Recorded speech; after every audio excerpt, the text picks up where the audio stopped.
archers.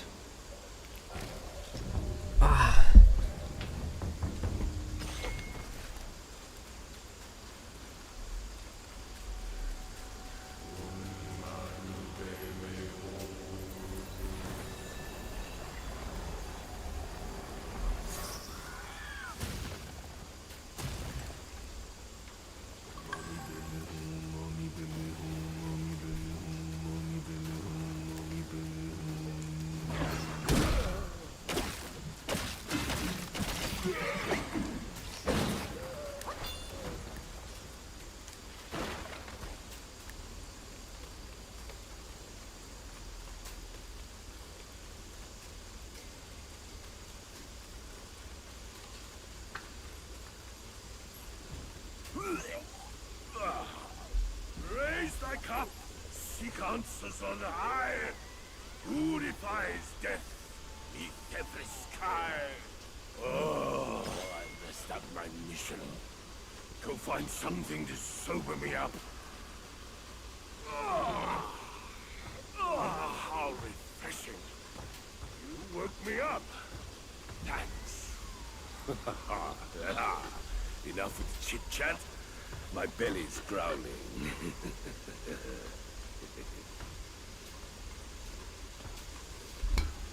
I must quench this rumbling in my belly first. The Temple of Crouching Tiger. They say there's meat there. Worth a look. The feast first, then the toil. Hunger brings no spoils. You should eat more, Skinny. Off we go to the Temple of Crouching Tiger. I must quench this rumbling. Temple of Crouching...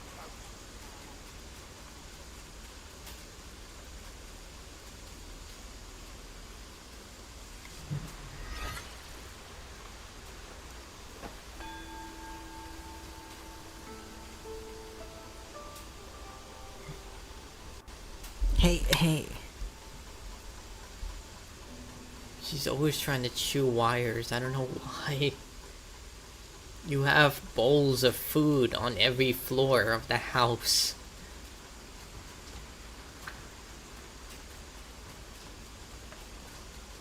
But she still wants to chew wires. Yeah, I'm talking to you. Yeah, you.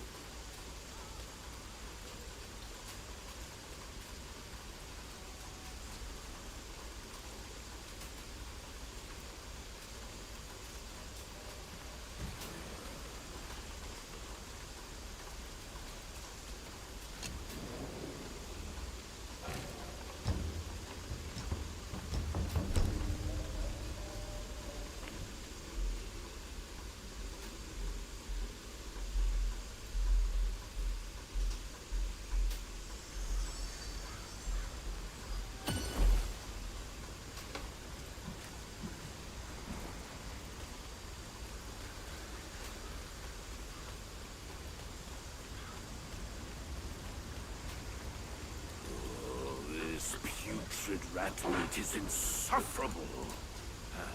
Help me score a tasty treat, will you? It drives me mad. I've been craving a taste of that juicy jade lotus. Can you find me some in this barren land?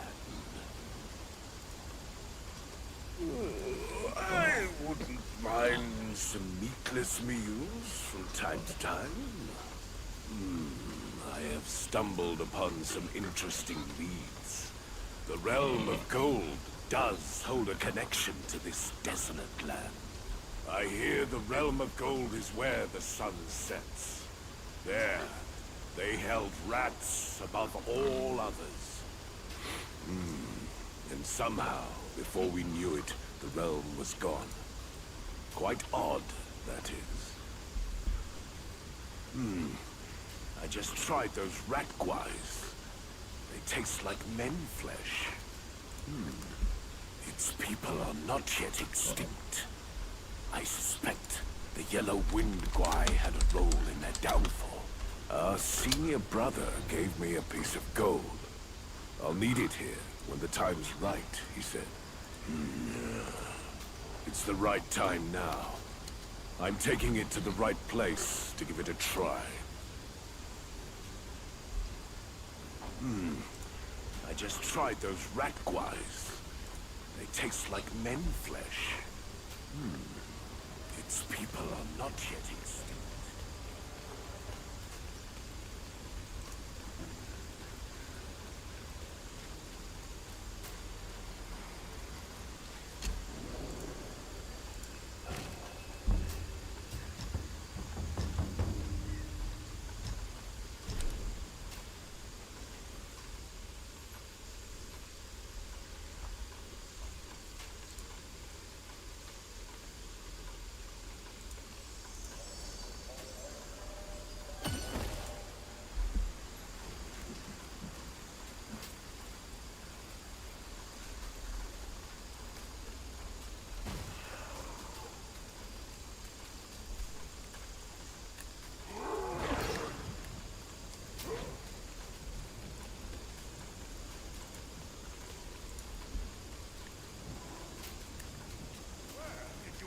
My brother's gold piece!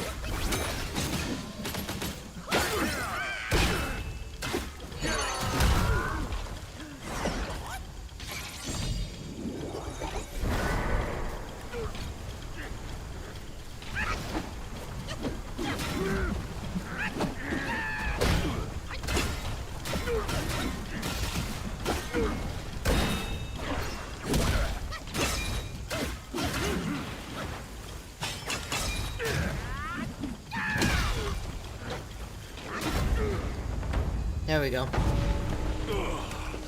What an excellent fight! The intensity! This is good. You and I should explore that realm together.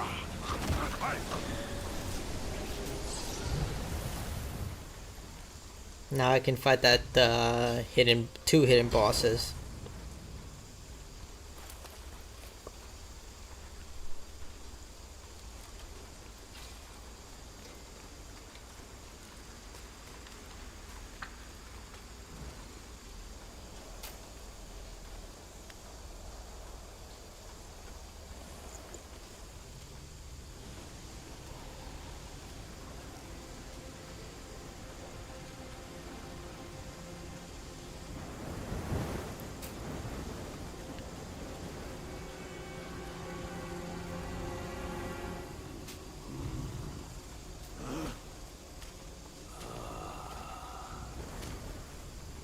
Men in our time do not see the ancient moon, but this moon hath shone on men of yore.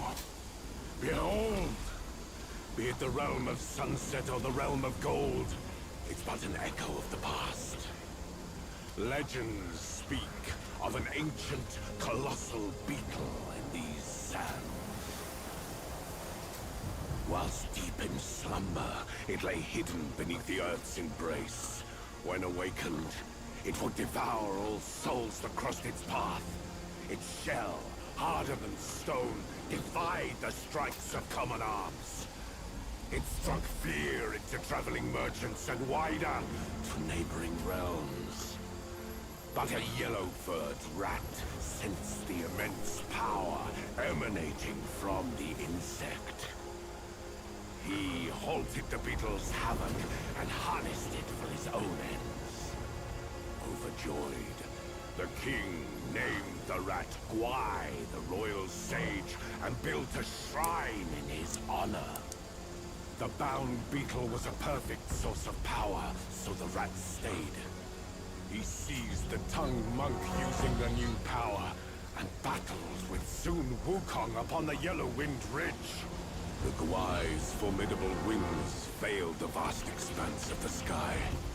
Were it not for Bodhisattva Lingji, Tongue Monk's quest for the scriptures would have failed.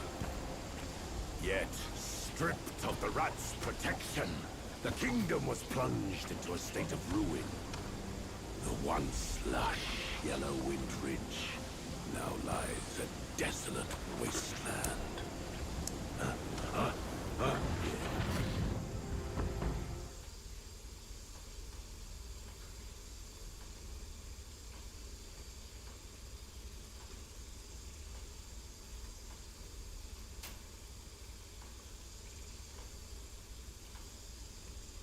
Alright, time for the 2 hidden bosses here.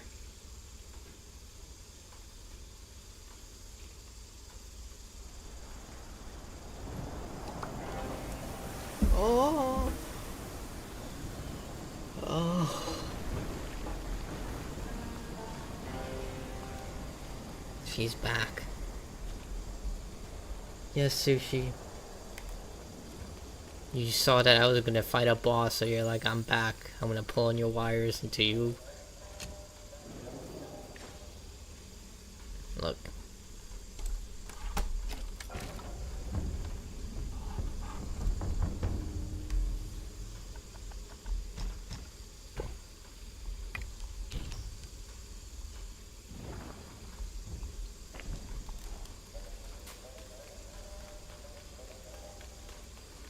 Hold it! You traveler. Back to where you belong. I'll meet your end here. I am the vanguard of the Yellow Wind King. I patrol this land by royal decree. A Yaogwai lurks in these sands, a scourge of the common folk. Our king seeks to subdue it. Commoners must not intrude.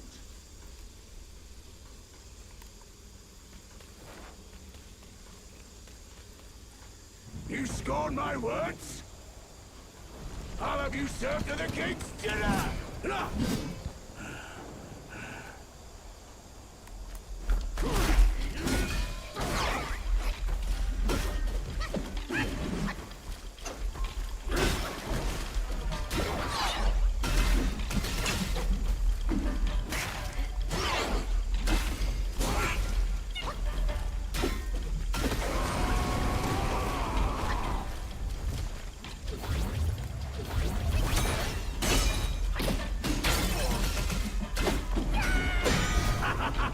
Strike again, and your bones will shatter!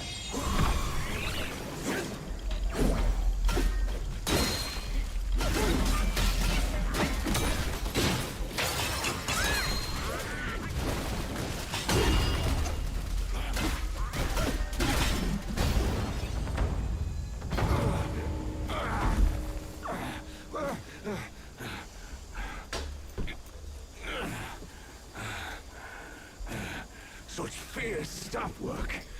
You wield grand might.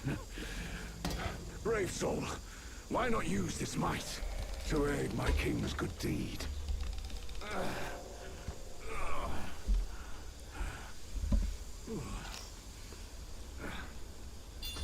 Our king comes from Mount Lingshan. His kind heart seeks to end the place's suffering. The Yaogwai's skills run deep, and with your help, our chances will be doubled.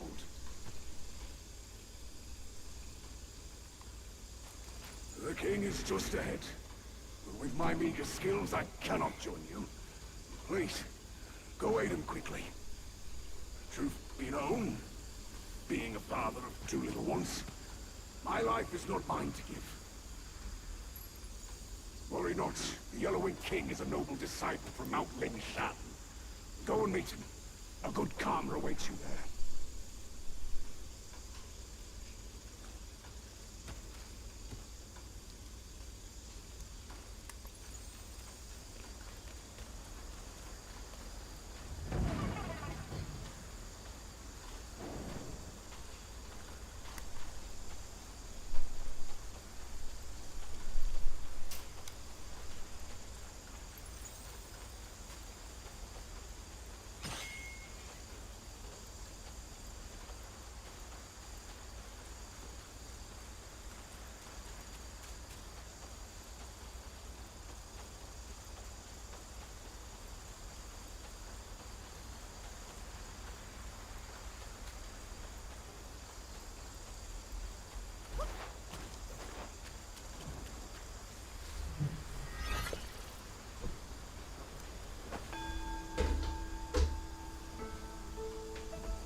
You bested my vanguard.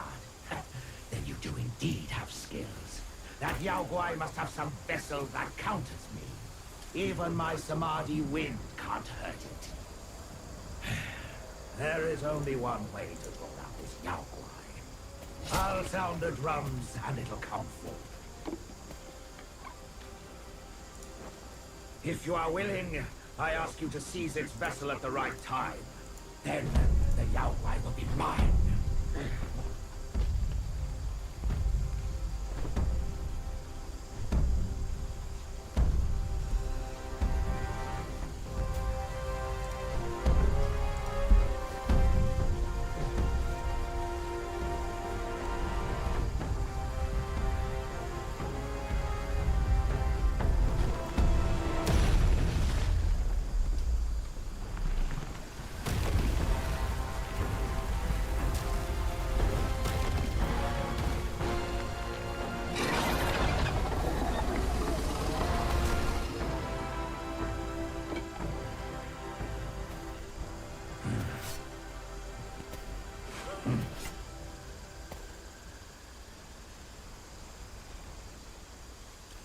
Here, at the western end of the world, each day the sun sets and boils the sea. The boiling hiss is sharp enough to ravage babies in their cradles. The people sound drums to counter the impact, but the drums draw this Yao Guai. The vessel this Yao Guai holds protects it from him. Your boldness in venturing here is clear. Aid me with this. It's right here, beneath us in the sands. Together, we shall rid the people of this wretched Yao Guai.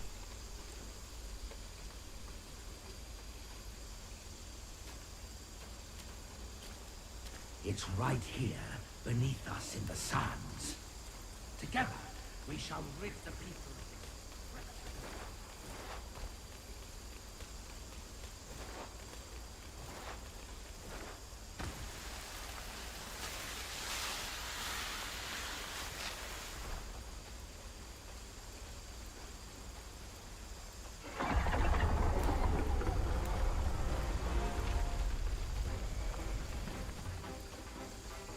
What's the sound?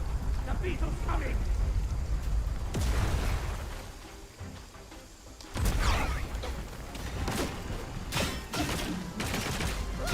The armor of the is hiding clean. From the door, you protect.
Move aside!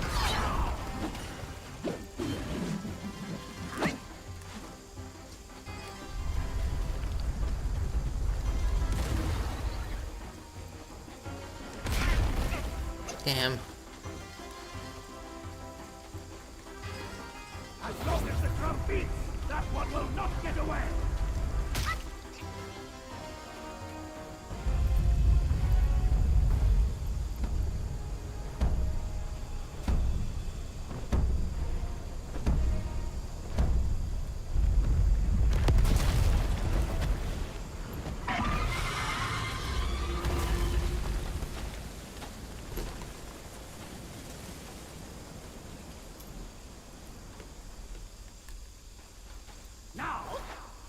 the vessel!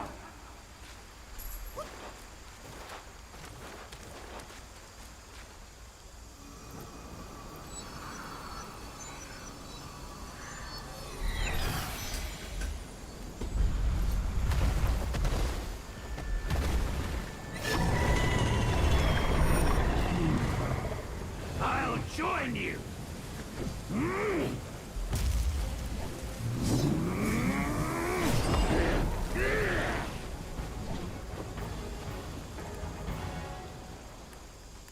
Such ferocity was unforeseen. My apologies.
Alright.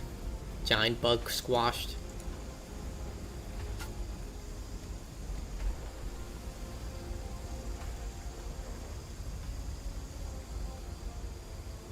On the folks' behalf, I thank you.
Their minds yearn to ascend. Yet fame still holds sway. Their glory fades through time. In tombs of somber gray.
He's really kicking his head.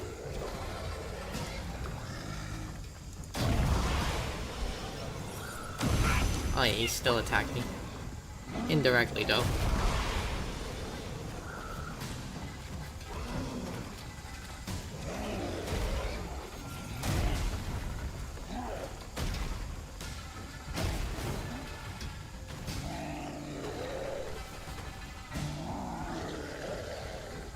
Whoa, look at that. Yo! Damn. Did he just break his legs? Damn. He just... Okay.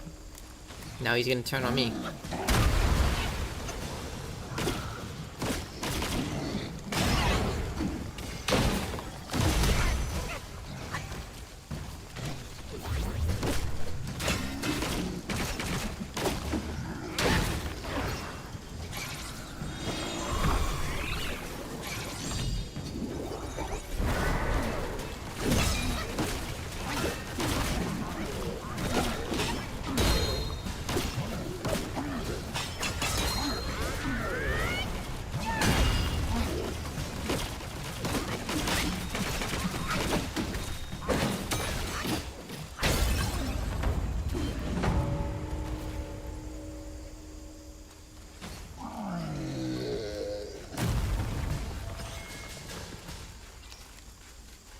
We win.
先满足，再做怕你也无头。Easy, easy.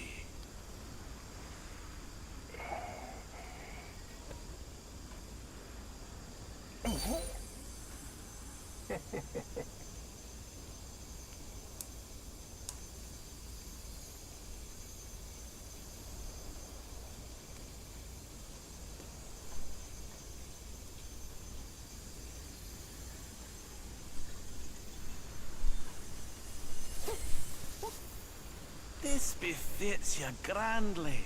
Aye, luckily I've kept it close for its rightful owner.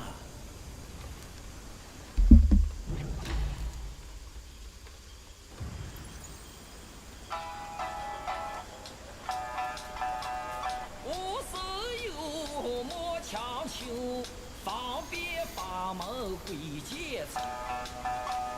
旁人以为稀罕我，做到旁门不了。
I still don't get why I haven't gotten this trophy yet.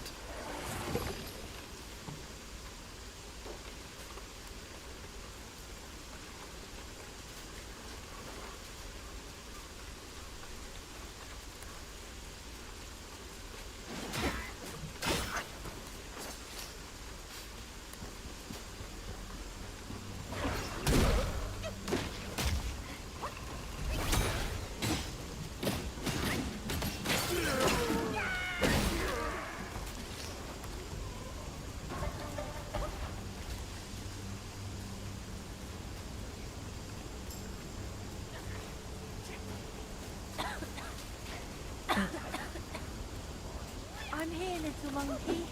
Nothing near my rat.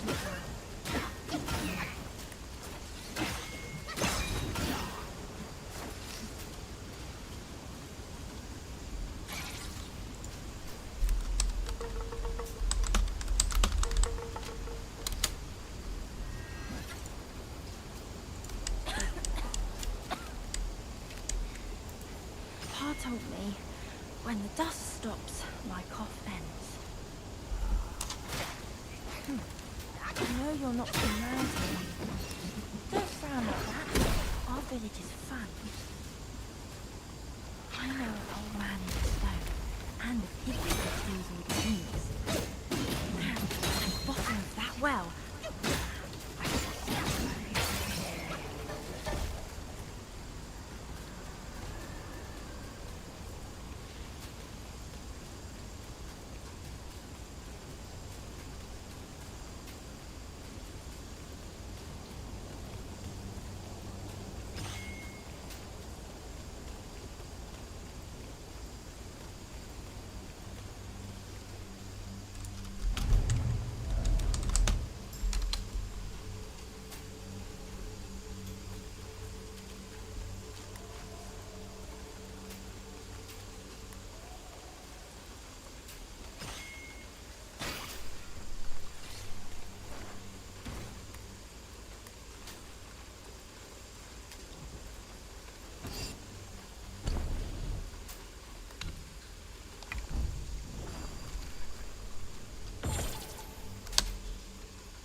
Huh?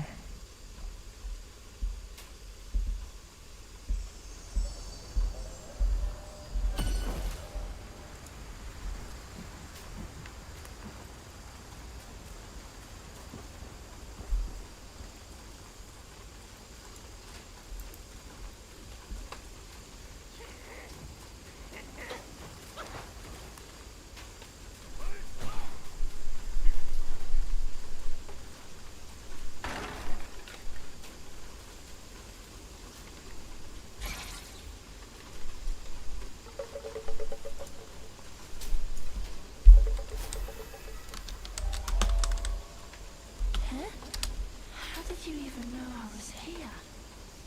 Just Pa and I know of this place. Don't tell anyone, but I have a friend in this world. He helped me with my coughing fit. It's been so long. I hope his wounds have healed too. This story is actually really sad. So that kid was sick, and the tiger we're about to fight at first didn't want to help him, but then decided to help him by giving him a special gourd, but only if the kid's father would bring him every day to the well. Until one day he gained the trust of the kid. The tiger trusted the kid and his father and gave him the gourd. But then when he never returned, he went to go search for him and then found out the village had been completely destroyed. So essentially this guy went mad with grief. Have my vengeance. It's for the name Mad Tiger. He's mad because they took away the one person that he cared. But now you've shown up to be eaten.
Alright, I think that's all the quest in this area.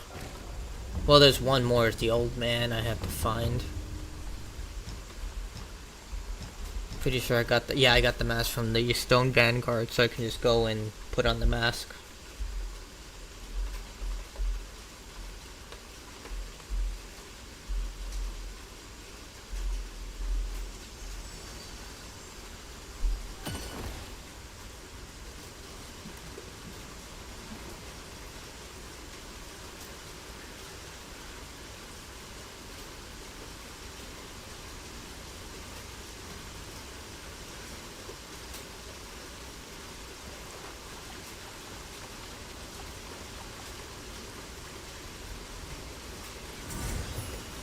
There we go. Man, it's really raining.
it's you again.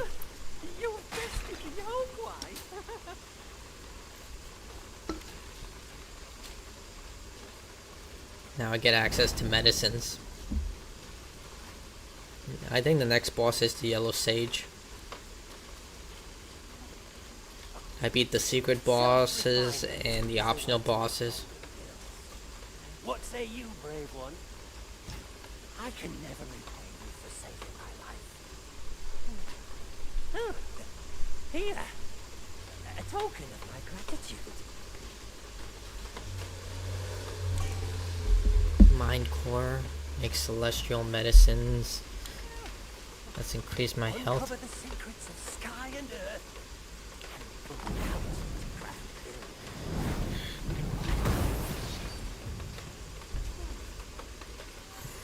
build. Maximum health. From yin and yang, sky and earth.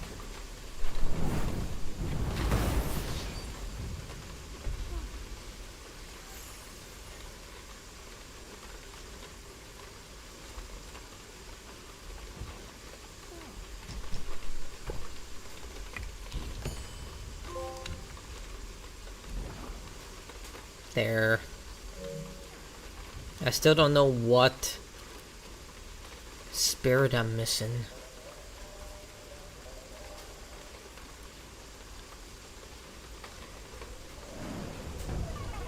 So the boss is on the left side. I'm gonna go on the right. That's where the wind boss is. This is where I meet the old man.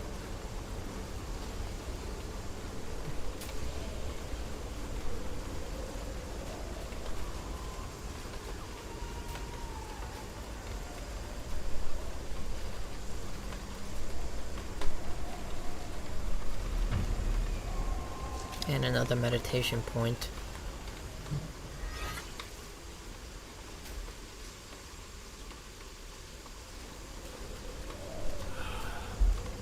Hurled by gales to and fro, changed from our former glow. When the Long King defied the court, the Jade Emperor was set to punish his entire house. The four sons of the Long King, deities of the four waters, fled. Deities, not even they have control over their destinies. Once caught in the threads of karma, all are mere offerings of the passion. Four longs for the four waters under the sky. Their destiny is sealed, as yours and mine. When the Long King defied the court, the Jade Emperor was set to punish his entire house. The four sons of the Long King, deities of the four waters, fled. Deities, not even they have control over their destinies. Once caught in the threads of karma, all are mere offerings of the battle. Four longs for the four waters under the sky. Their destiny is sealed, as yours and mine. When the Long King defied the court, the Jade Emperor was set to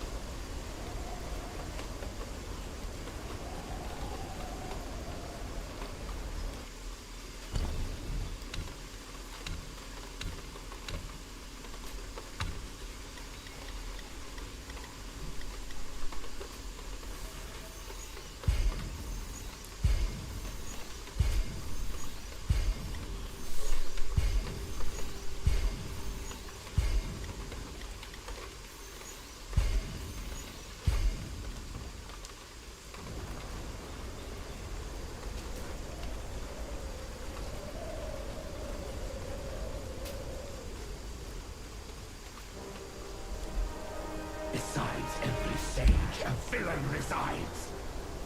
Beneath every mountain, an abyss lies. Where disparities persist, bloodbaths may arise. I cannot escape, and nor can you! Wait, wasn't he on my side?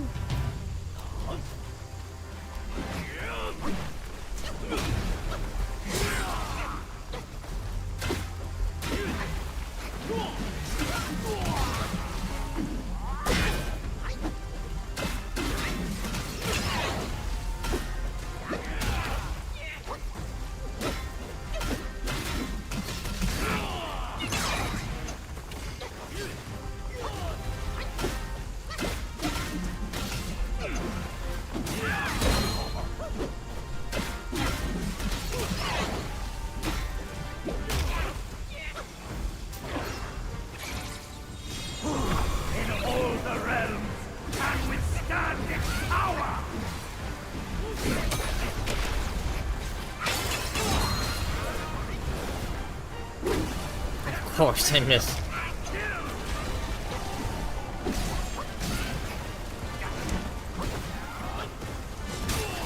God damn it, I can't see him.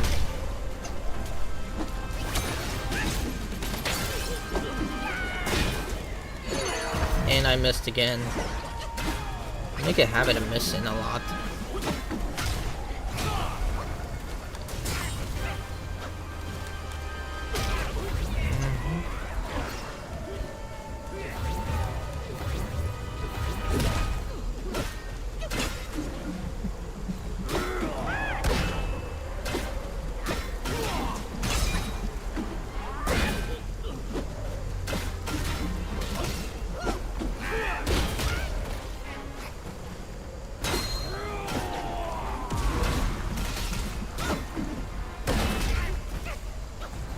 I can't see what's going on.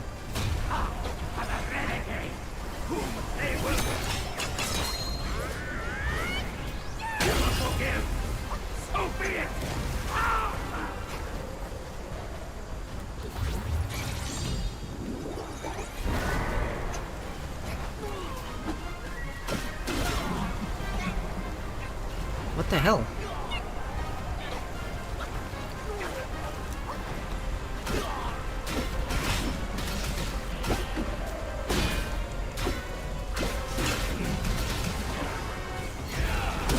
Got him. The camera just went everywhere. Swirled like a tornado. You disciple, you're a fool. You stole the land spell and snatched the great sage's relic. You even took your master's heed. Just for a short reign over this barren valley.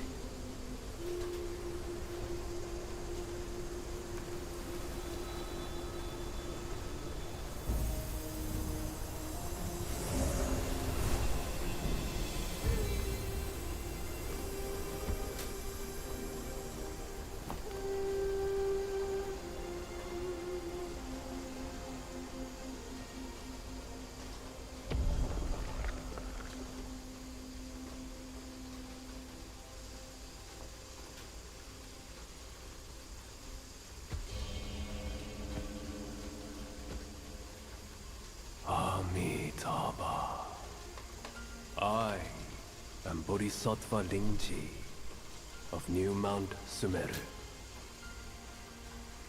the warden of this rat. After the great sage's passing, his sixth senses were scattered across the mortal realm. This thieving rat chanced upon one of them, yet hindered by his meager might, he could not absorb its power. Thus he schemed with wicked intent. A victim of his deceit, I had my head taken by him. The sense requires such a grand container to release its power. I should bear the blame for his reign of havoc upon this ridge again.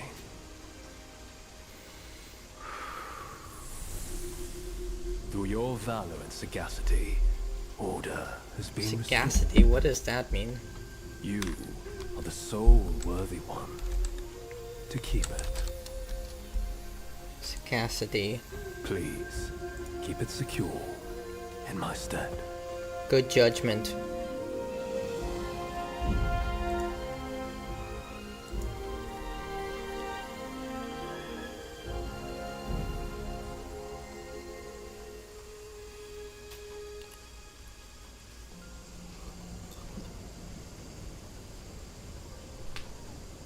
I think this is... Yeah, dude, this is freaking... I'm not gonna talk. Watch this.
Greetings, Destined Ones, Striker, Psychopath. That sounds an awesome name. This really makes me depressed. This guy had a bad dream or a bad omen, so he killed the fox. We would later find out that this Yagwei journeyed to learn from mortal man, and this scholar... Buddha. Yeah. Yagwei.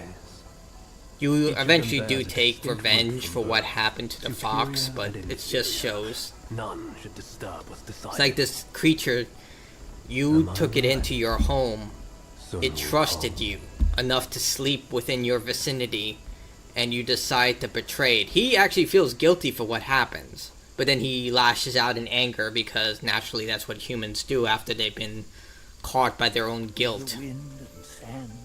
It just sucks. Like, I love animals, even though I'm a meat eater, so if an animal gains your trust and you betray it in such a way, I don't have sympathy for you. It's like those people who abandon their pets because they can't take care of them anymore.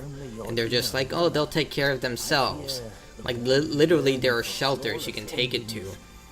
But even then, it's just like, I don't know, I just don't like it. I've seen videos, I've seen people do it. They just leave, like sometimes they'll just move out of the house, leave, and even leave like the dogs tethered. Like they used to do this in hurricanes. Dogs would be tethered to the yard, so when a hurricane came or something like that that raised the water levels, they would end up drowning. To me, people like that, yeah. True, not Yagwei's take life. God, humans takes lives too. Yeah, it's just like the first time I saw that, it just made me so depressed. It still does. So I'm glad the developers gave you an option to, in a way, I guess justice, because again, the animal was hurt from a hunting trap. You took it home. It was still scared and injured, but it trusted you enough that it fell asleep within your vicinity. And then you had a nightmare and then you decide to kill the creature. No amount of you saying I'm sorry is gonna mean anything. There is also another really good short, it's the next one, where a Yagway decides to showcase how humans will always be greedy. He basically, in exchange for food, gives them wealth in the way of these pearl things that makes people, heals them, makes them younger. It just improves their life greatly. But then people start selling them. So he would eat, the people would sell them, and then they'll use the money for more food, which makes sense. But then one guy decides to get so greedy and then attacks the creature, cutting its flesh deep, and just takes all the items, because it would tear its flesh as it got fatter in order to give the fat of the pearls to the creature. So essentially it was hurting itself just to give them this gift. And then you later find out it was just a test. He wanted to show to another Yagway or another scholar that humans, no matter how many gifts you give to them, they'll always want more. But he just said, you are the one who planted the seeds of greed, so it wasn't their fault. You were the ones who gave them this. They were perfectly happy the way they were until you came to their lives. I don't know, it's just the way it is. Chapter 3 animation. You know, the way I see this is that it's complete, like when you hear developers, like game costs have gone up in prices, but when you see games like this and Baldur's Gate 3 and Final Fantasy 16 and Elden Ring, even Dark Souls 1, and they constantly say, oh, we need to heavily monetize our game, it can't work unless we do all these things. These games show they can still do this. You can still make a profit and make a great game. So you're not kidding anyone anymore. Granted, this is a, like, I'm pretty sure they got government funding for this game or not. I'm not really sure.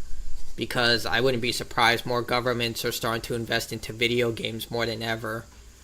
Plus, I also know that their legs were probably tied because they do have to go through CCP control in order to deliver products outside the country. But from what I've seen, it's a good game. You hate microtransactions? I don't mind microtransactions as long as they're tame. Like, if it's a AAA game, I'm still on the fence about that. And when it comes to cosmetics, I'm also on the fence about that. Because when I see a AAA game with cosmetics, microtransactions, it tells me that that could have been in the game, but they decided to sell it to you. Basically selling you back the... It's like if you bought a car, and they said you want that spare tire, it's going to be 20... No, if you want the third tire on your car, you're going to pay an additional $20. Because I see this a lot in Ubisoft games. Like, you'll see, like, all these great cosmetics in the store, and you can't earn them in the game. Which means they could have been in the game, they just decided not to put them in the game. Call of Duty does this a lot, though. Like, people forget that in Modern Warfare 1 and 2, they literally had, like, dozens of cosmetics. And now they just sell them to you.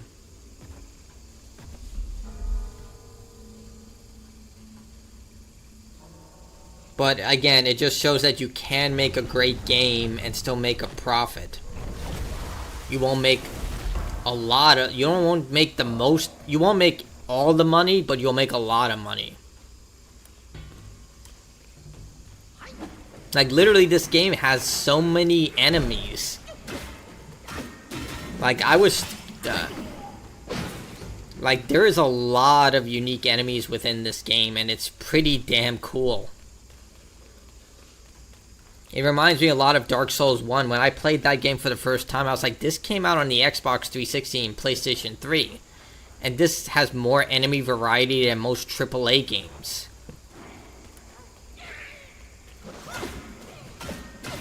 Like, there are a lot of great boss fights. They don't just simply reskin them and say, oh, this is a blue version, and this is a white version, and this is a flame version. You're like, oh no, this is an entirely unique enemy. Oh yeah, and some of them you can even transform into. Like the enemies you transform into, like the lungs. Yeah. Glad you enjoyed the game. It's going to... I'm waiting for the sales numbers except for China. The game sold, I think, 10 million copies as of now worldwide. Yeah, they put a lot of effort in this game. It clearly shows that they made this game with heart and soul. Like, but there's still a lot of technical issues. Like, I gave this game, like, I don't know once I write my review, once I 100% this game, but there are a lot of technical problems. At least on the PC, on PlayStation 5. PC, people said that it runs fine for them. But here, especially in Chapter 3 and above, there are a lot of technical issues. Frame rate issues are profound. There's also, I fell through the world a couple of times. It crashed a few times. It's been up and down. Like, but there are a lot of major problems. In fact, the texture issues get so problematic in wide areas. Like, you can literally see like a circle dome around the Destined one as he walks around, and the textures start to load in fully once you get close enough to something. And there's also, like, I kind of have a problem with the Destined one. Like, sometimes he can feel overconfident. Like, he'll just let enemies run away when he has the upper hand. Like, I get he's not bloodthirsty, but this guy tried to kill you. This thing tried to attack you. And then there'll be other times where he doesn't really... I don't know. Like, I get what they were going for with the character. And I don't mind that he doesn't talk. Like, silent protagonist, I don't care about that. It's more like he seems... like, once he'll be confident, and the other time he'll be... how do I put this? Like, sometimes he's very kind-hearted. Like, when someone wants help, he'll help them. Like, there's an enemy in the Purple Mountains who literally just ask him for help. He goes to help them, and then when they betray him, he puts them down. But then there are times where he's just like, this enemy attacked you, it's running away, you have a chance to just put it down, but you just let it go. Like, here will probably be a good example of that. This is a very dangerous enemy. Like, he's bloodthirsty, he's violent.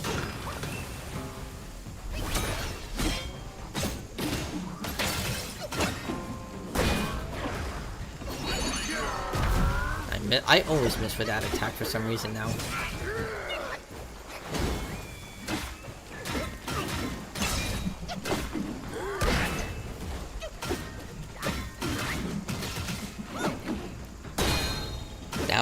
That was me. I think so.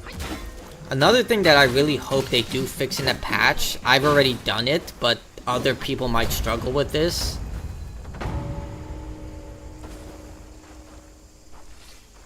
No, here he just runs away.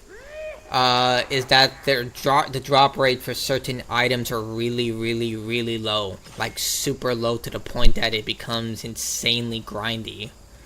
Like, it took me 4 hours. It took me at least a combination of 8 hours to get 2 items that I needed for the platinum. The Steel Ginseng Soak, which literally would have taken me more time if I didn't just use the PlayStation, like, manipulate the time, because they're on a 30-minute cooldown. So 30 minutes real life. So I would just reset the timer every hour by using the PlayStation settings. But it took me at least 4 hours to get the Steel Ginseng Soak. And it's not even a good item, it's a bad item, it's crap. But it took me forever to get that item because I need it for the Platinum Trophy, and everyone online is like the same way. They don't even know if the item drops. It does drop, but it takes a long time, and I'm pretty sure I killed like at least 100 of those Taoist monks in order to get the freaking Fruit of the Tao. Yeah, game sizes get spare options, but they discard the cards or budgets or deadline. Kill or spare options. I understand that. Like, yeah, budget and issues, but when it comes to technical problems, I feel like they could have delayed the game and try and polish that stuff up. But then again, there's a report coming out right now. It's right now a report. It hasn't been confirmed that they actually purposely delayed the Xbox version because they took a behind the doors deal with Sony. I don't know how much I believe that, because there have been many reports that programming games on the Xbox have been really problematic because of the Xbox Series S. Like, the Series S is not as powerful as the Series X, and since Xbox requires all games to run on both consoles, there have been developers who've come out and said, yeah, it's the Series S that's been giving us problems, not the Series X. We can release the game now, but because it has to run on the Series X, it's become problematic for us. Feels like Diablo. I haven't played Diablo since Diablo 3, so I can't speak for that. Like, I've only played Diablo 3, and I only played it one time. I played it from completion. Like, the campaign, and I was done. It was fun, but honestly, I feel like Diablo is now a cash grab. Like, based on what I've seen from other people who've played the game, especially Diablo 4, they're just like, it lacks any heart and soul of the original Diablos. Like, I never played the other Diablos, but based on what I've seen from other people who've played those games, they said they made the demons such a joke that you just kill them in mass waves. And then they made the harder options so difficult that if you make one mistake, you just die. So basically, they just made things artificially difficult for the sake of difficulty. And then they made everything basically a joke where you kill thousands of demons, which are supposed to be really, really difficult. Because when you look at the original Diablo, at least from what I've seen from people who talked about it through retrospectives, every demon was a challenge in the original Diablo and Diablo 2. Like, every demon required you to be on top of things. The loot trumps from mobs. Oh, okay. That kind of reminds me of Minecraft. Like, I did play this game called Minecraft Dungeons. It was pretty good. And the loot drop from that game was pretty, yeah, not that great.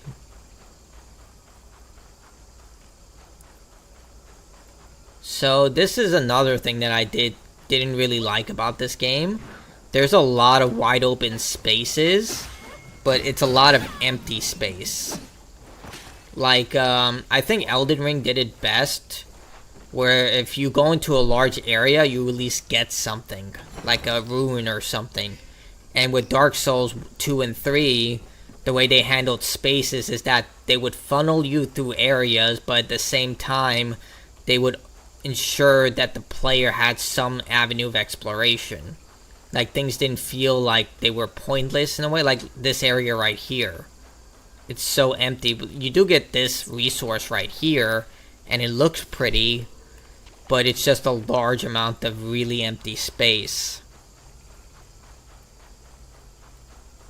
Like, I get they're doing this for size, to make it look grandiose, but I felt like they could have condensed this area a little more. It's like when you did with Ando Londo, like in Dark Souls 1 and 3. It's a really large place, but the explorable area is manageable. Item in Diablo's quest. Ah, God. I feel like if I wasn't a completionist, I would have just said fuck it. There were so many times where I was just like, I don't want to do this anymore. Faith and devotion, quite the notion. Yet how many can claim And according to the recent patch, they haven't increased the drop rate, which sucks. They did reduce the fight of one of the bosses, and apparently it was a super hard boss for a lot of people, but I didn't find them too difficult. I don't want to spoil it, but it's in the Patagon, the top of it, basically the chief who, like, guards it. But I didn't think that boss was too challenging. Like, you just had to avoid his, like, AoE attack, which is saying something, but I don't know. Level design and game design strong suit. Hopefully they do better and better. Well, that's the thing. They did such a good job with this first attempt. I feel like they're going to just refine it as they go along. It's like what Ubisoft used to do. They're kind of not doing it anymore. Where, for example, Assassin's Creed 1 had a lot of repetitive missions. It didn't really utilize the area in the open world that well. But then with Assassin's Creed 2, they took all that criticism and they made the game vastly superior. Like, the open world had more life to it. There was a lot more side content. It just felt more genuinely like a live world. And with Watch Dogs 1, again, the criticism was there, repetitive content, the side missions were really boring, the characters didn't have that level of intensity they were hoping for. Then with Watch Dogs 2, they amped it up completely. Like, the open world was so good, you had many different avenues of taking on objectives. It was just a vastly superior game.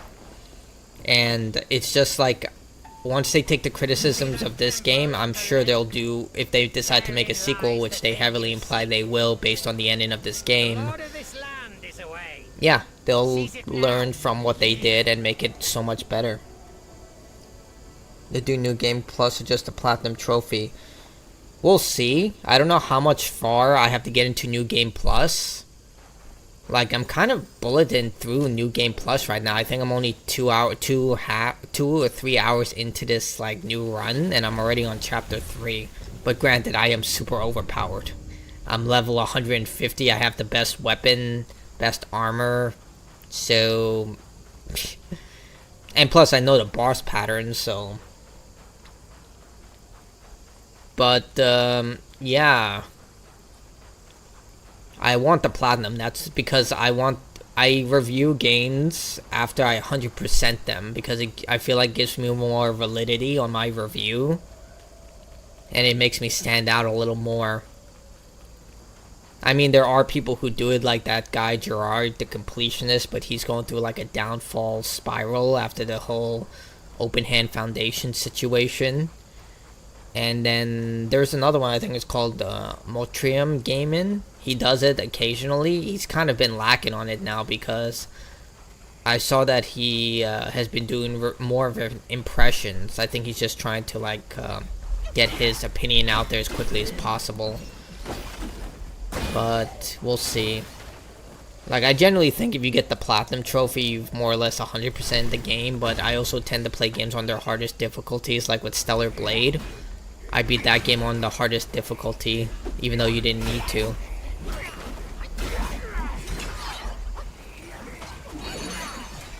You gotta be kidding me. You know what, fuck it. I don't need to fight him.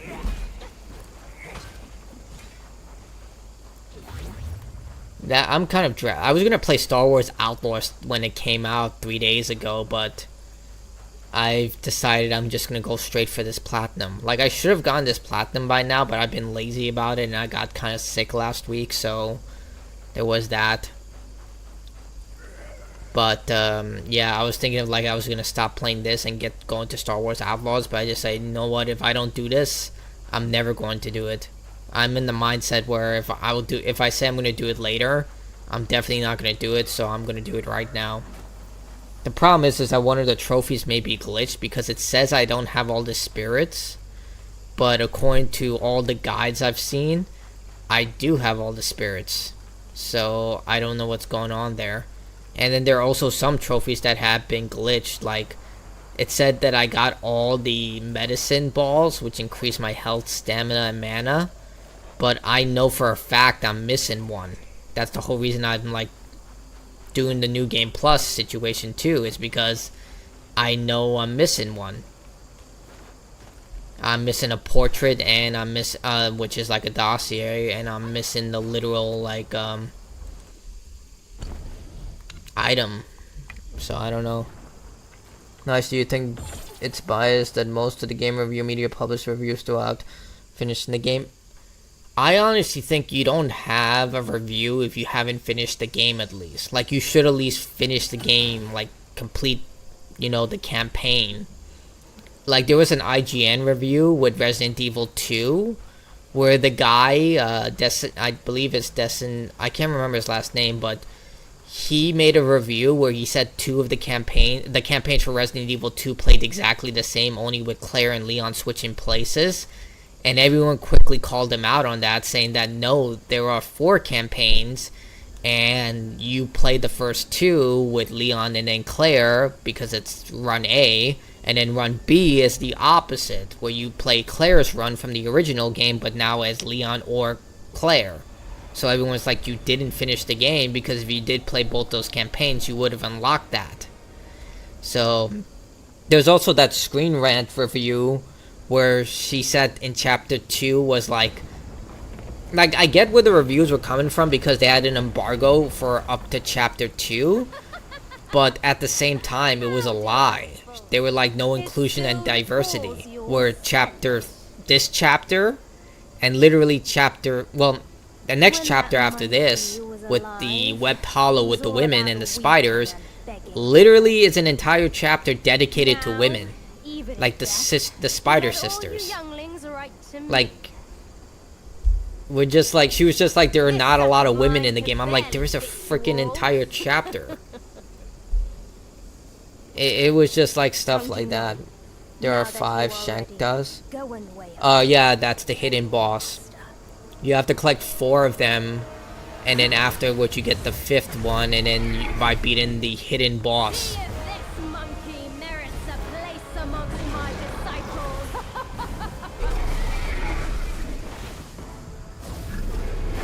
But yeah, that Screen Rant one, like, I was just like, when I played through this game, I'm like, either the person did not finish the game, or they just wanted it to fail in some way. Like, I was just really confused by it. Like, I didn't finish the game, I was just like, what are you talking about? It's like with that PlayStation review. There was a PlayStation review by Kotaku, and the person made it about American politics and the healthcare system. I was like, you got one of the most... This is when the PlayStation 5 just came out. You got one of the most sought-after pieces of entertainment technology, and you decide to make a political argument about America. I'm just like, if I was Sony, I would never give you another item. And then there was that Shadow of the Erdtree review where the person decided to use their own personal struggle. Like, they were going through like a problematic situation on the internet, and they decided to make it about themselves. And I'm like, you were given a code for one of the most highly anticipated game of the entire, well, it's an expansion of the year, and you decided to make a personalized argument. No, they didn't. They just removed the author because she was apparently getting harassed. Look, I get that the harassment does occur on the game, especially in the gaming industry, no doubt about it. Like, I work in the gaming industry. I've worked as a game journalist for... Damn, I died. I worked for a game journalist for like 10, 20, not 20, but at least 15 years. Like, technically I still am, but because I don't write a lot as much as I used to. But if I would ever submit something like that, I would instantly get I would be told by my boss, like, you gotta rewrite this. Like, we're not... or I'd get in trouble in some way. That's eye-opening. It is. It's just like... I don't know, like, I've applied for many jobs for game journalism, and I've gone to the 3rd, 4th, and sometimes 5th interview, and I've, like, been rejected before a lot of times, and I'm just, like, thinking, I work really hard on the... Like, they give me actual assignments to do for my, those interviews. Like, I have to do, like, review guides and shit like that, which makes sense. They want to make sure you're competent in your writing and you know what you're talking about. It just confuses me. Like... Isn't there, like, a standard that you should be writing about the game and the product? Like, I get that everyone wants to feel like they're Jason Schreier, or that other woman who works for Bloomberg, Cecilia, I believe her name is. I should know her name. I'm bad with names. I suck with that. But she wrote a terrific article about the culture at Riot Games and how it's, like, really problematic for the employees there, and how Jason Schreier has, like, continuously made, like, great investigated articles. I think they all want to be like that, and there's kind of like a shame when it comes to just doing bylines, which is what I did a lot. I, like, literally just did bylines, like news stories, generic stuff. I had no problem with it. Like, I enjoyed doing that stuff because, you know, someone's got to do it, and I don't mind doing busy work. I actually prefer doing busy work. It's expected, it's a lot more comforting, and it's relaxing at times. But it's just me. Like, I think I'm the only one who, like, enjoys doing that shit.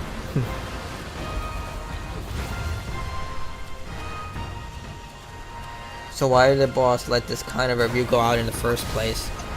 That is a question. Like right now, people can just offer speculations of why that happens.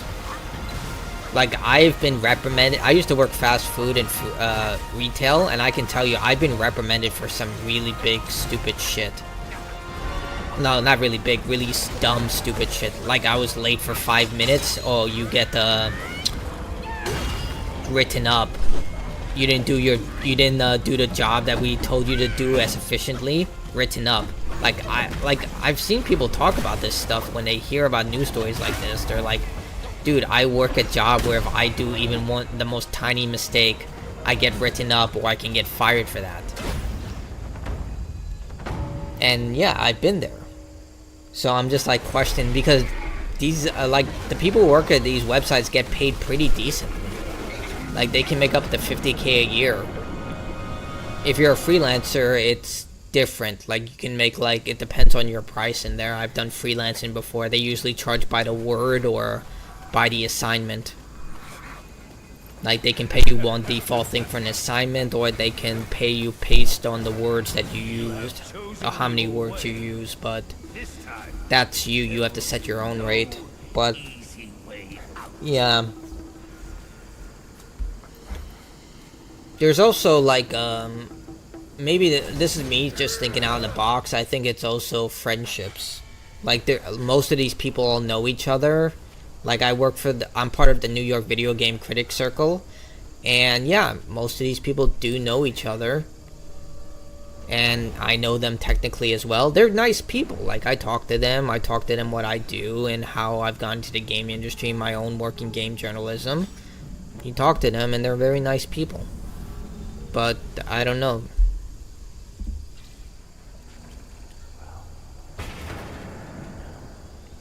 Maybe I'll get into some fire because of what I'm saying this on live stream, but it's just how I feel. Like, I strongly believe when you get into gaming that you, especially game journalism, you should talk about the video games.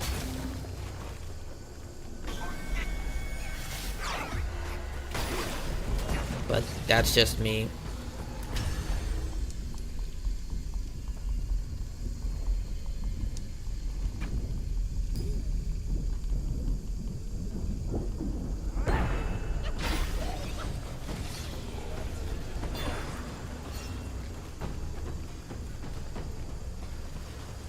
I mean, isn't there a review process, but media publish the chief editorship for publishing?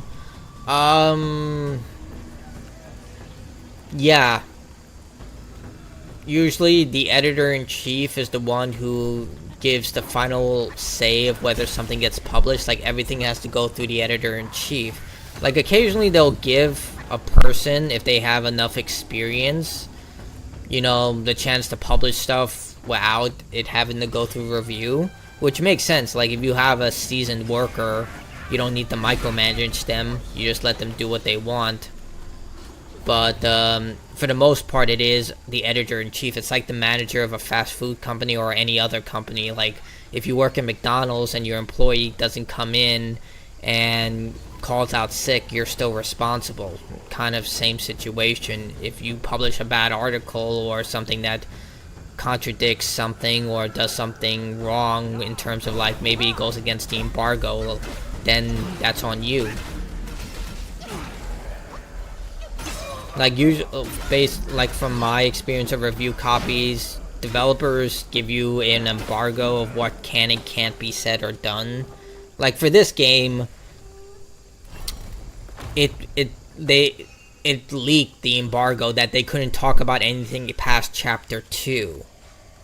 And the thing is, that's very suspicious, because all these technical issues that I was talking about literally come up because after chapter 2. So basically they were trying to silence people. Like, as far as I can tell, no major real story elements happen in chapter 3. Like, maybe the main antagonist reveal, but for the most part, I don't see any major story elements coming out. So chapter 3 is where all the technical issues start to mount. So you can make the argument for that and say, hey, and one of the reviews from IGN actually did do that.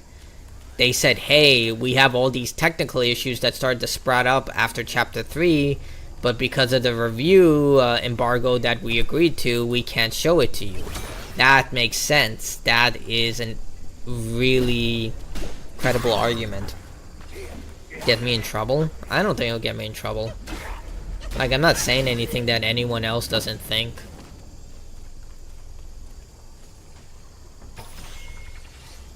And if anyone has a problem with what I'm saying, they can say it to me. Like, I do exercise that type of thinking. Like, I'm like, if you think that what I've said is wrong or in any way bad, go ahead and tell me.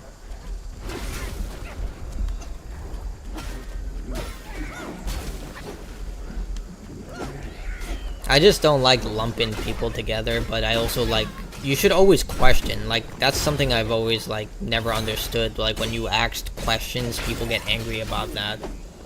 Like, the second you start asking questions and someone gets angry about something you're asking, maybe you should ask more. I mean, it's always so based on circumstance.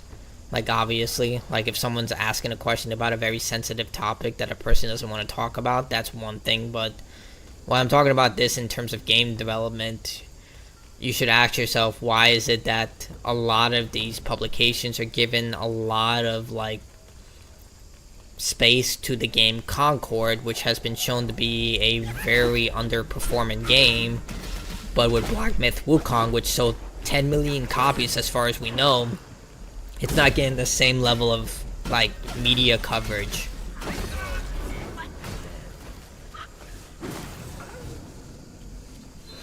Like, you should ask that question. You should be like, why is this game that sold 10 million copies not getting the same level of media coverage as a game like Concord, which one game only has like 100 players on Steam, and this one has, at one point, had 37 million people.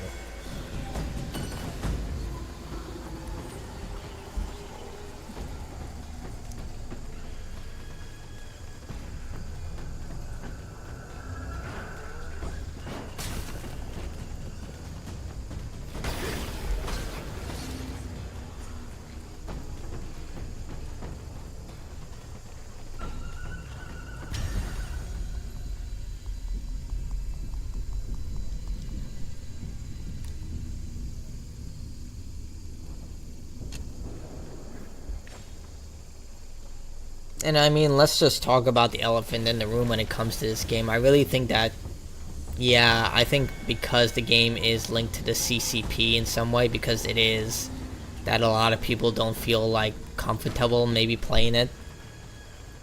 In that case, I would say, yeah, that's a viable complaint.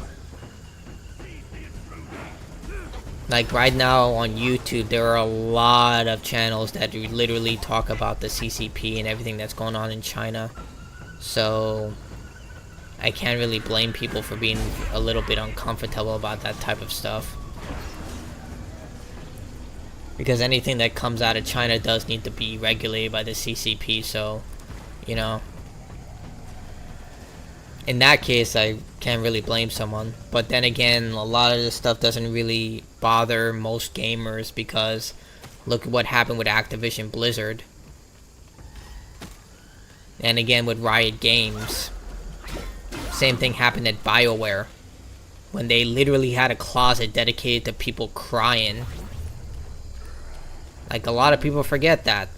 The game Anthem's development was so cursed that people had a closet dedicated to just going in there and crying.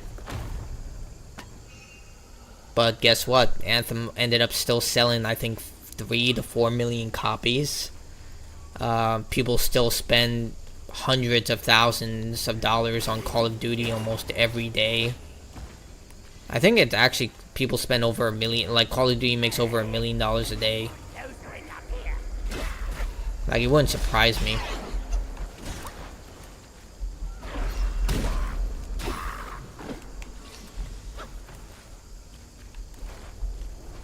Like, as much as I don't like to agree with Asmongold, he is right that consumers will choose whatever product they want that makes them happier, or makes their life more convenient.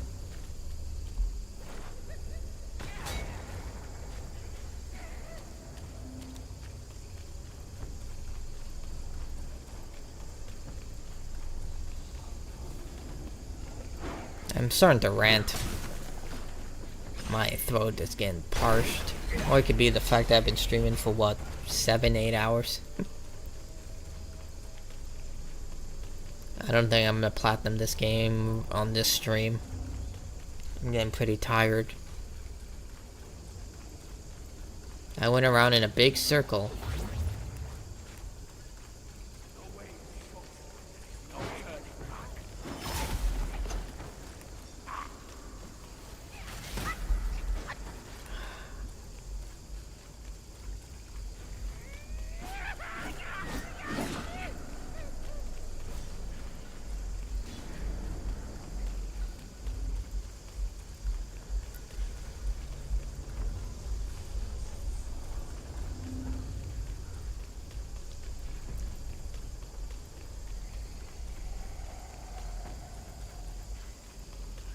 No, I don't mind. I just hope someone's not gonna clip me out of context, and then I'm gonna end up being cancelled. Or maybe like 10 years from now, that's probably gonna happen. If YouTube's still around. YouTube will likely still be around.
Do you think the sex will affect Western future?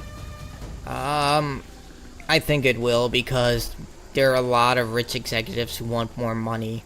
And the second they see this, they're probably going to be like, hey, let's make a game like this.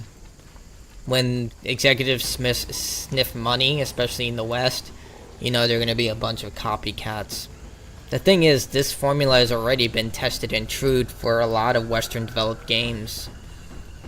Like, well, not Baldur's Gate 3 or Elden Ring or, like, From Software games, but, like, God of War, The Last of Us,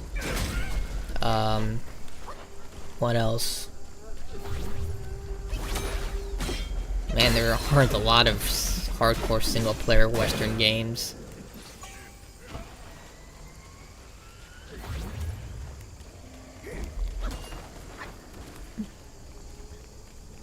But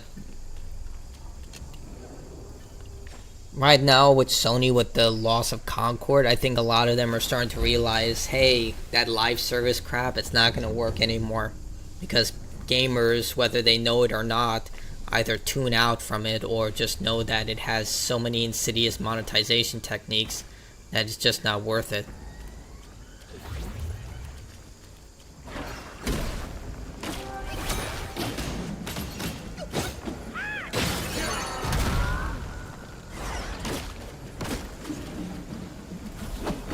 Like, even one of the most popular live service games, Destiny 2, technically is calling it quits.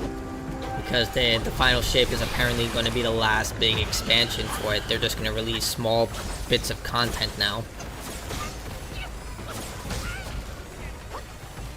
Like, the only big live service I can think of are Warframe, Fortnite, what else? Like, I want to say Apex Legends, but they literally canceled the mobile version of Apex Legends. Which, if they canceled the mobile version, you know that shit is, like, not good.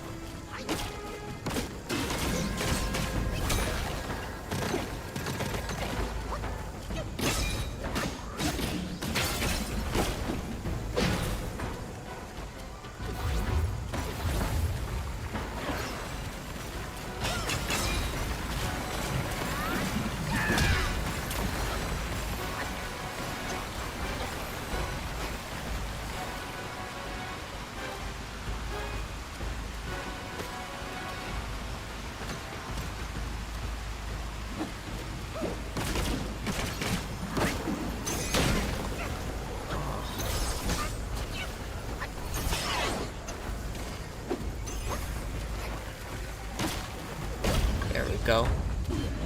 But the mobile games on the money cow is right. That's what I'm saying. Like, when you cancel the mobile version of a very popular battle royale, you know things are not good. And then recently they tried to over-monetize their existing fan base by splitting the battle pass in two and making people pay extra for it while getting less content. So you know things were bad.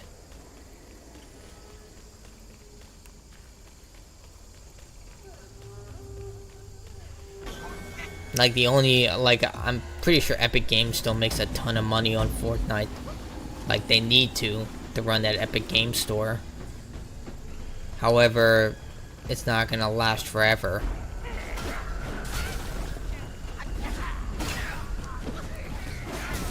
God, I hate the flying enemies.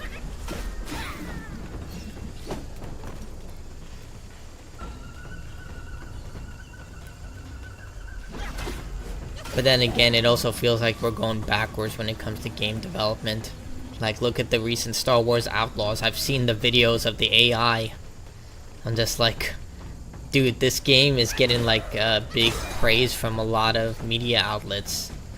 And I'm like looking at this AI stuff and I'm like, dude, your AI was better. How is it that it was better before?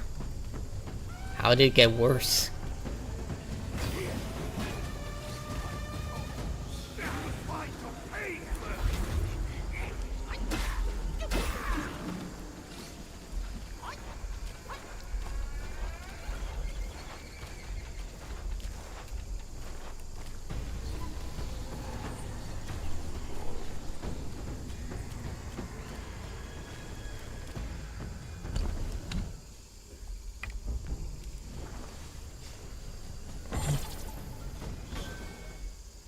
Why were there big layoff in the gaming industry earlier this year? Because they overhired. It's not just the gaming industry, it's the tech industry. They overhired, and unfortunately when you overhire during the pandemic, then once those jobs are once profits dip, you have to lay off those same people. Like, everywhere's been doing it, not just gaming. Facebook, Google, who else?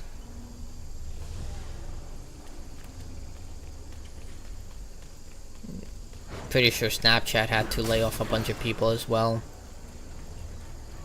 It's just the unfortunate reality. Right now, even games that made record profits had to like lay off people, and right now with the X-Defiant situation with Ubisoft, like, that game is also apparently failing right now. Like, they're barely hitting 20,000 concurrent players, and even the developers who spoke anonymously to Insider Gamer are saying things like, hey, most of us are looking for jobs elsewhere now.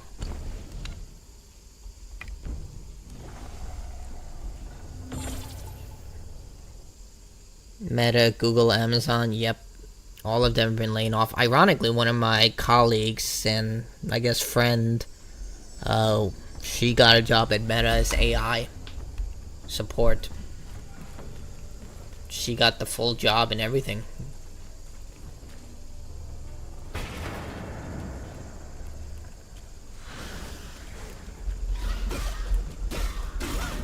Like, they're really doubling and triple down with that AI stuff. And the thing is, it's like, what are you gonna do? AI is the next thing. It's only getting better and it's getting really scary. Like, I'm about to be out of a job. They're gonna be like, okay, we could just make your content for you. You're gonna be like, oh crap, I'm fucked. But then again, at the same time, it's like, right now it's just really just a learning algorithm. And I believe Google is actually suing a company because they used YouTube's video library as a data farm to teach their AI, which is not something you're allowed to do. I thought that would have been pretty obvious, but you know, a lot of these AI companies are getting pretty cocky about that stuff. They're like, oh yeah, we can take your shit and just use it. Can't do that. Like, they can sue you for that shit.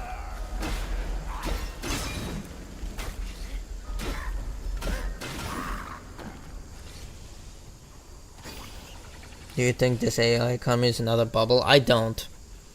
Like, technically it's not even real AI, it's just a advanced chat system. You feed in data and then it gives you new data, not even new data, it gives you something based on that data. Like, it literally cannot learn without input from other things. So technically it's not even AI learning, it's literally just a dumb AI which just learns based on what you commanded. It's not a smart AI. Smart AI actually learns and adapts and creates unique things based on that information. A dumb AI can't do that.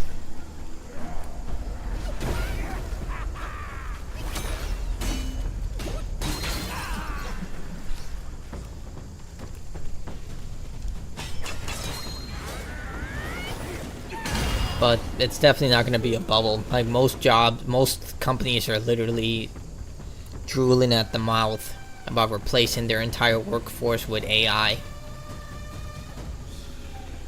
I mean, if you are a company and you can replace half your workforce, which probably, let's say those people make $70,000 a year at your company, the thought of you replacing all of them with AI to save all their salaries, healthcare, benefits. Yep, I can see a company doing that. And before people say there's no way companies will do something that inhumane, literally every company does it. Like, I can speak from New York. I've seen people literally hire people from the Philippines, put a computer monitor up. Like, it was in the news report. Like, apparently restaurants were using workers from the Philippines using the internet connection to make transactions for customers live, and they were paying them $2 to $3 an hour when the minimum wage for New York is $15 an hour. And I was just like, you are just waiting for a lawsuit to happen, aren't you? So this is the boss they nerfed.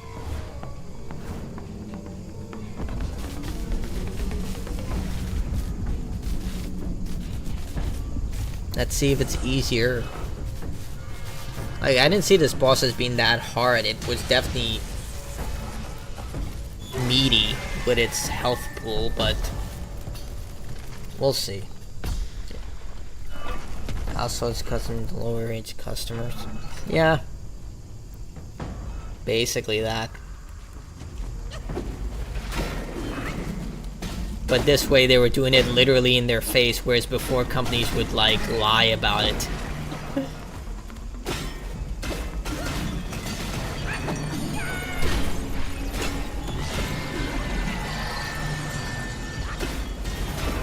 It's like we can literally see the person right there.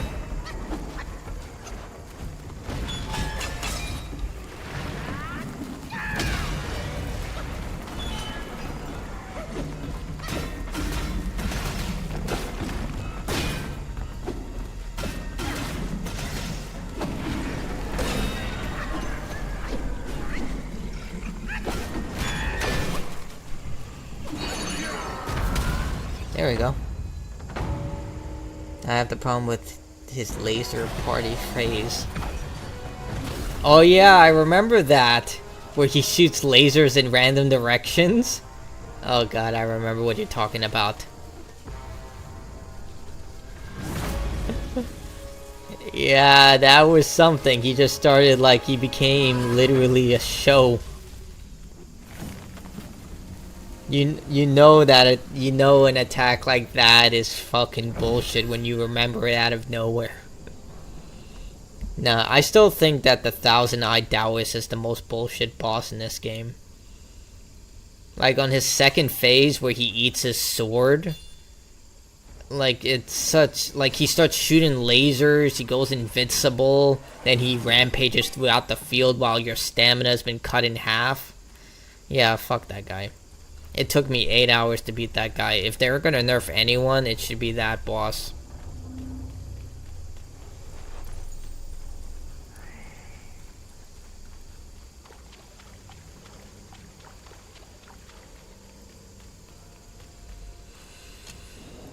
Alright, so the horse...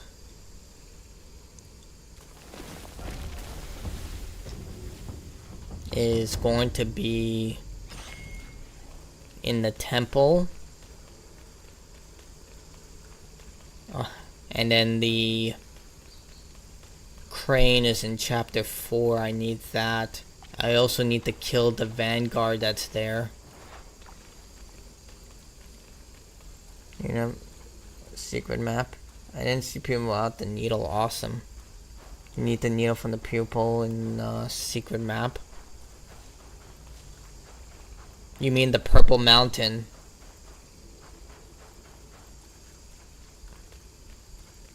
Wait, can you get to the purple mountain before this? I think you have to get to the temple to get to the purple mountain. I haven't slept, so my mind is like going haywire right now while I'm trying to remember this shit.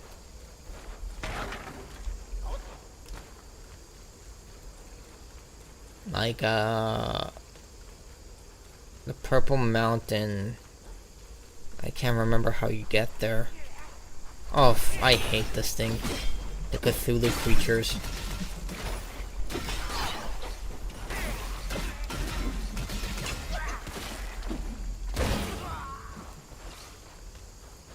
Purple Mountain is in chapter 4, secret map. Oh, okay.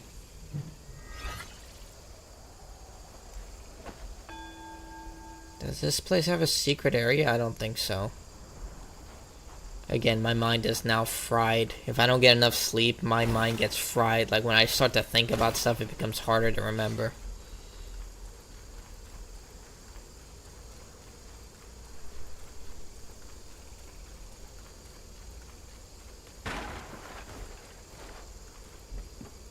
Like, I really hope I don't forget any of these trophy stuff. Like, I do know that I need the horse. What else? The portrait, which is the crane.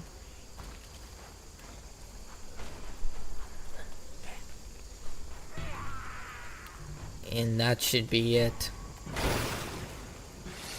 I hope. That's the big word of hope.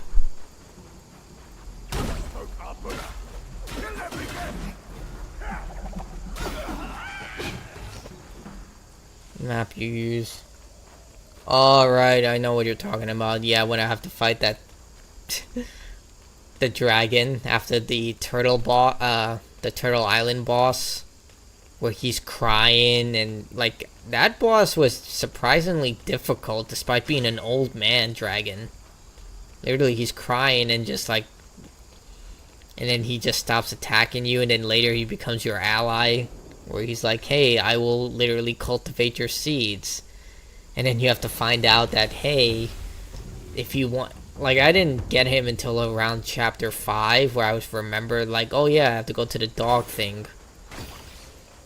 And then you realize, when you get to the dog thing, that he leads you to the literal blacksmith who allows you to upgrade your armor. Just like, are you kidding me?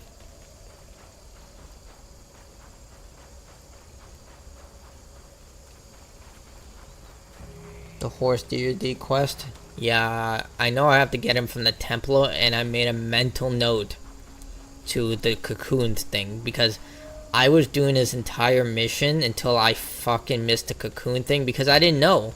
Like, I didn't destroy any of the cocoons. So, now I know. And the thing is, I can make a good short out of it, because if you don't get him out of the cocoon, you actually fight him. As part of the Flaming Mountains boss. He summons him, and you have to fight him as part of the boss fight. Well, I have to check if that's true, because then I have to, like, actual fight him this time to see if that's true or not. But I assume so, because based on what I've seen from the walkthroughs, people don't fight him in the Flaming Mountains fight once they rescued him from the cocoons. I thought you fight him anyway. I don't know. Like, when I seen the walkthroughs, he doesn't appear. He just goes straight into the yin yang fish second phase. I could be wrong about that. Like, did you do the horse quest? Like, did you save him from the cocoons? If you did, and he still appears, then I'm wrong. But I didn't save him from the cocoon, and I fought him.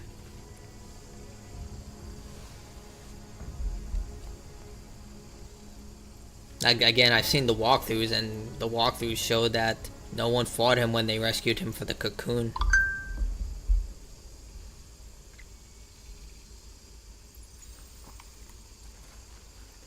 So this is where I fight the secret boss.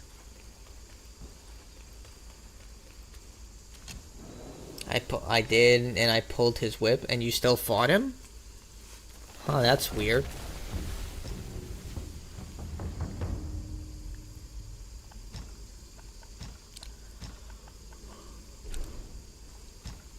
I guess I'm wrong about that.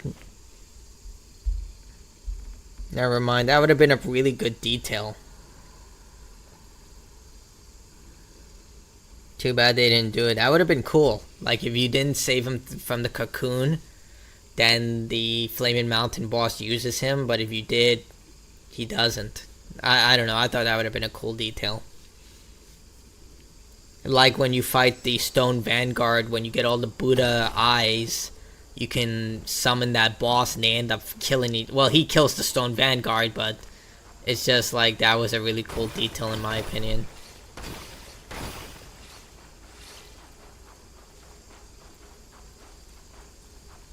You need to defeat 4 hidden dragons, unlock the 4 secret maps. Wait, are you talking about the long dragons? I beat them. Where you get the scales and you fight the dragons. The waterfall, the sand place. Then there's the statue after the Turtle Island. And then there's finally the one that's hidden in the Webbed Hollow.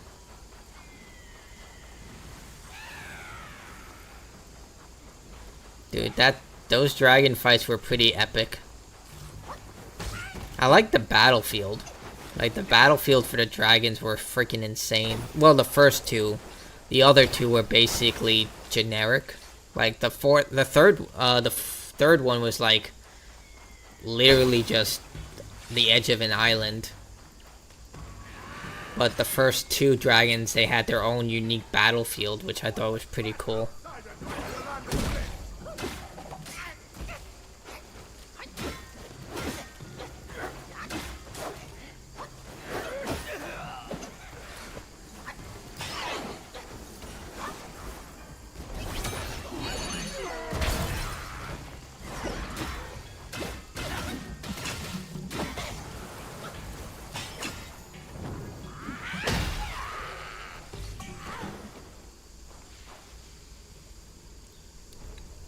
The last one is epic. I didn't even know he was a dragon until he transformed. And then you got his spirits, and now you can use them in battle. But then, I don't know. Like, I tried using him in battle, I didn't like him.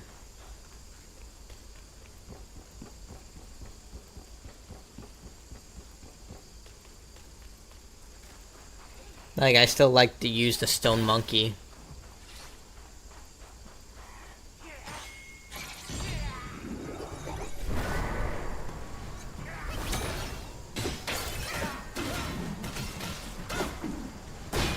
His save file corrupted, that sucks. Like, I've had that happen to me before, that's why I always back up it with the cloud. Like, I would also recommend that you get a USB stick and back it up that way for a file that you really want to keep.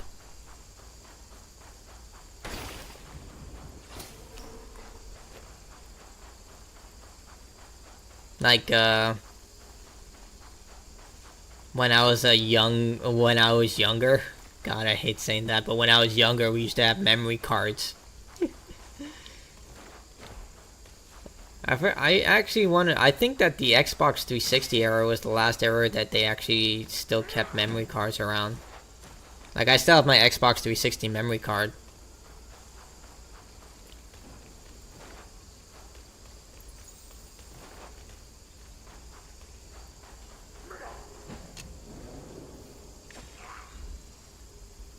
Like, I think Steam actually has the best option when it comes to save files. Like, I didn't realize it until, like, I started bringing my laptop to places to play games, or, like, if I want to finish a walkthrough on a PC game. Like, literally, like, just log into Steam. Oh, your save file? There it is. Like, for Xbox and Sony, it's a little more annoying, but for Steam, it's just like, nope, it's right here. You can continue right here if you want to.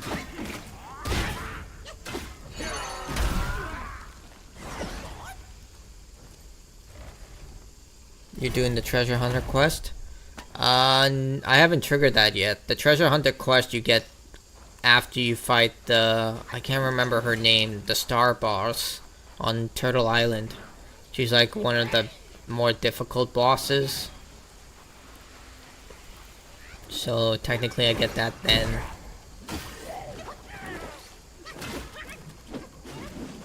I don't mind doing it, it's a very simple quest.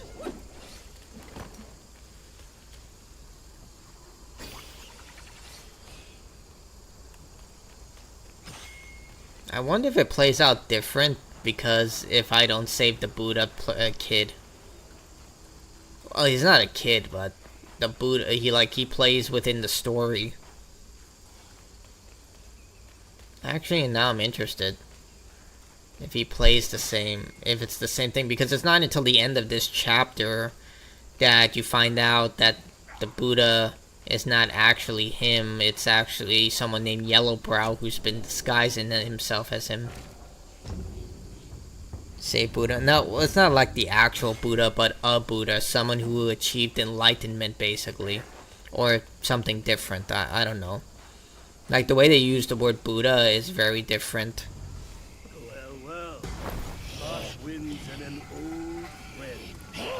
I couldn't be happy. Like, the way they refer to Buddha is like the idea that you achieved immortality, enlightenment, and godhood in a way.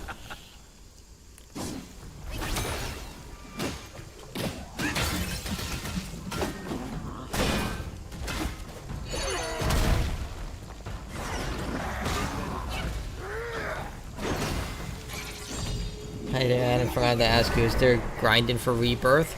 Yes. You can get to, I think, level 50 or 70, but there is a cap on leveling. But the thing is, leveling doesn't play the same way as it does in other RPGs, at least not on hard mode. Like, leveling serves more like a, for normal and easy. But you do have to be max level if you hope to complete the game on hard difficulty. Like, it's a requirement. But it's not too bad. Like, the grinding is pretty light. Like, as long as you just, like, actively play the game, you'll be a good enough level. Like, don't expect it to be like the original Final Fantasy VII or even Final Fantasy IX in terms of grinding. Or Final Fantasy XII. Like, they've kind of reduced grinding in Final Fantasy games. Like, even in Final Fantasy 16, like, grinding is non-existent.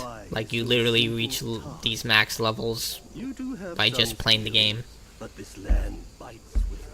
The yellow bar is a Buddha pet.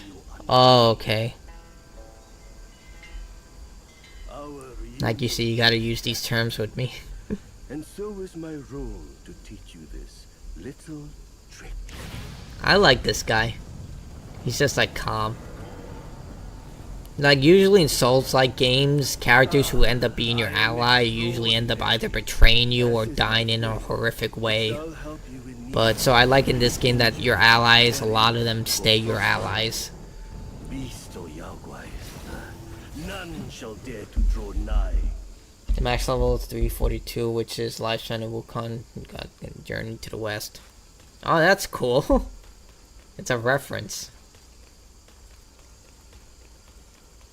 Yeah, but levels in this game don't play the same way. It's mostly just to upgrade certain skills. Like, I'm pretty sure if they made it that you can upgrade attack power, this game would be super, super easy. Or, well, not as easy, but... Like, I was wondering why they don't give you the ability to upgrade attack power outside from getting more powerful weapons. And then when I thought about it after beating this game, I was like, okay, it makes sense now.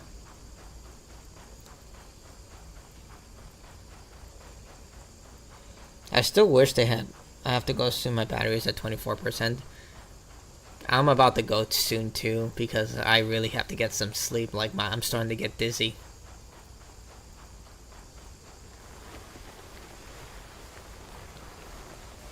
I'm super old. Like back in the day, I could stay up for 72 hours, no problem.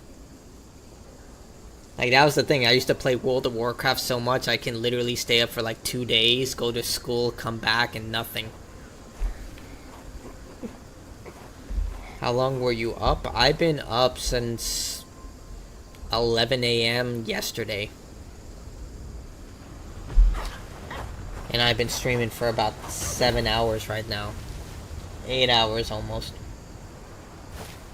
Admiral, why so stubborn? Keep at it. You could melt into It's blood. become normal. Souls like after you finish this game 4 times, normal mobs kill you in 3 hits. Perfectly cool in here.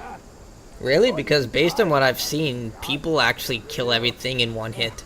Such humor. But then again, they give you that god form. I could request Master to set you free. Like when you beat the game twice, like after this playthrough, if you start another playthrough, they give you the Sun Wukong stance to use.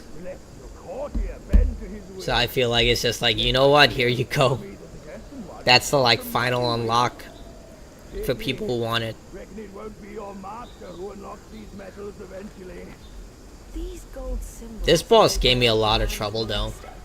And you think a puny monkey can go? I remember when I was fighting her for the first time, I was quoting the Screen Rant article. Not enough diversity and inclusion.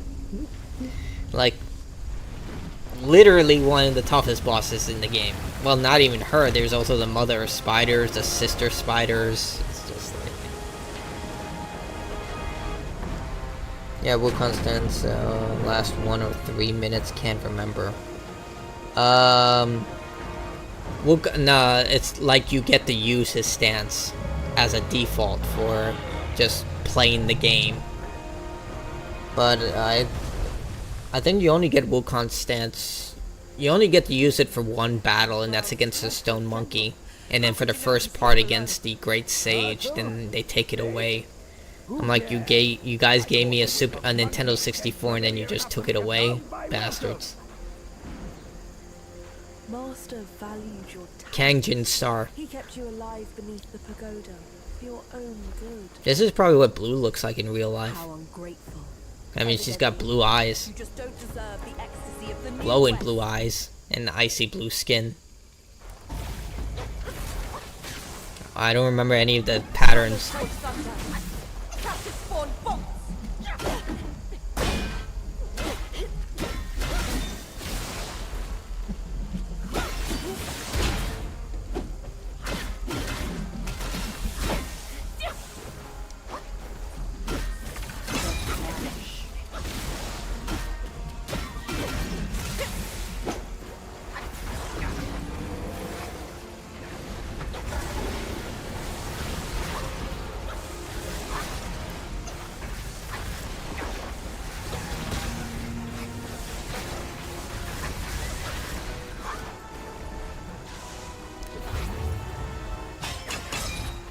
Master asked to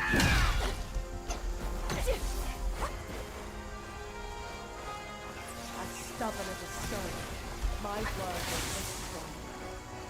Now that my persuasion failed, you'll go back to the pagoda and be renamed.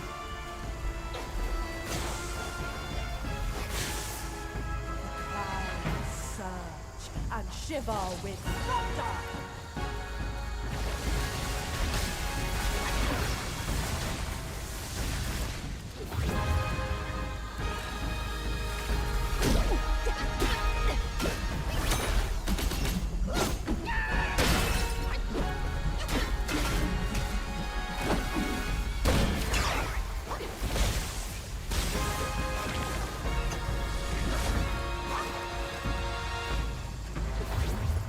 My bolt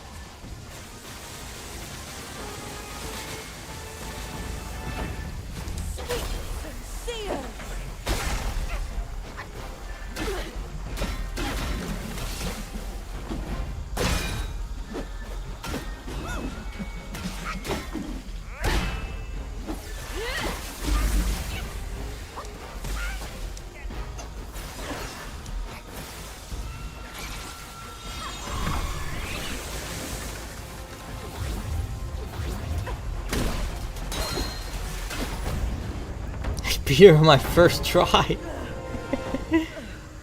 Oh my god. I was panicking the entire time. These are set in their ways. Technically, it's still not my first try. She kicked my ass so many times, so that's payback. Gold symbols.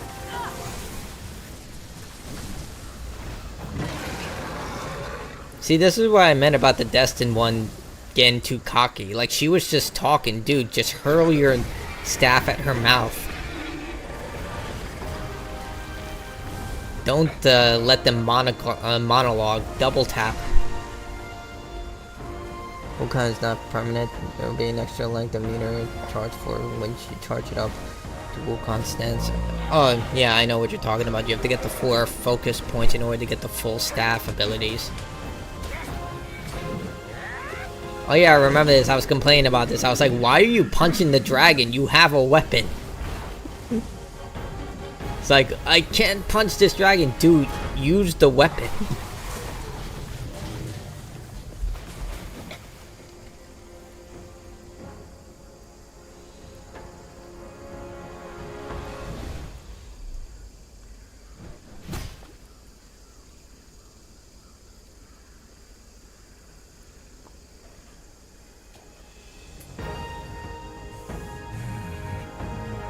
There we go, we get our boar friend.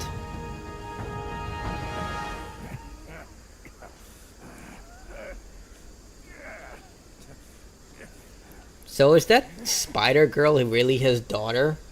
Because that's what I inferred. Like later on in the game you see that the girl that a woman that he apparently was with, she shows that a kid out of nowhere. And it's heavily inferred that's his daughter. Move it.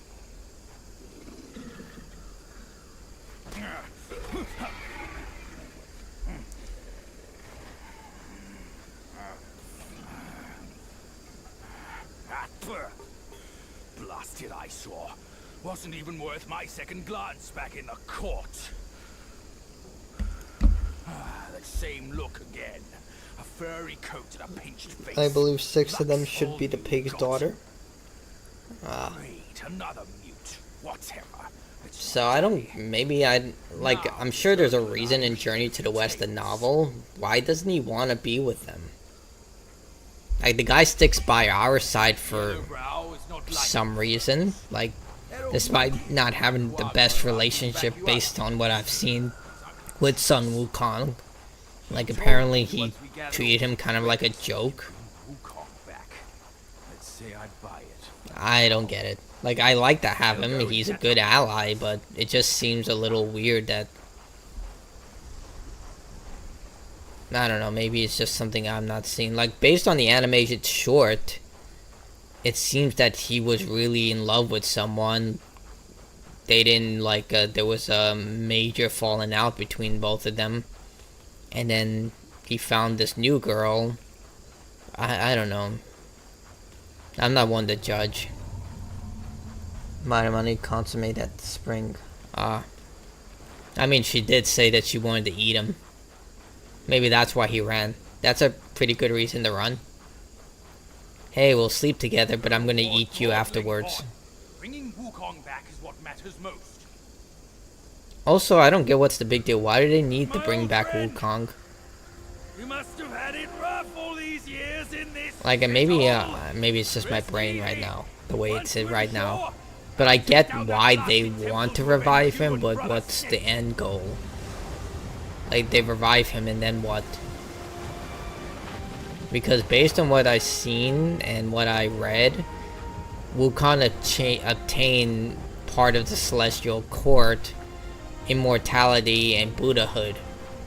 But then he didn't, after he got it, he realized there were a lot of rules attached to it, and he didn't want it anymore, and he just wanted to live on this mountain and be free. So he was willing to give it all up just to do whatever the hell he wants. All suffer the same. You'd be better off staying a stone. Which kind of reminds me of Eren Yeager from Attack on Titan, but not to the same extreme.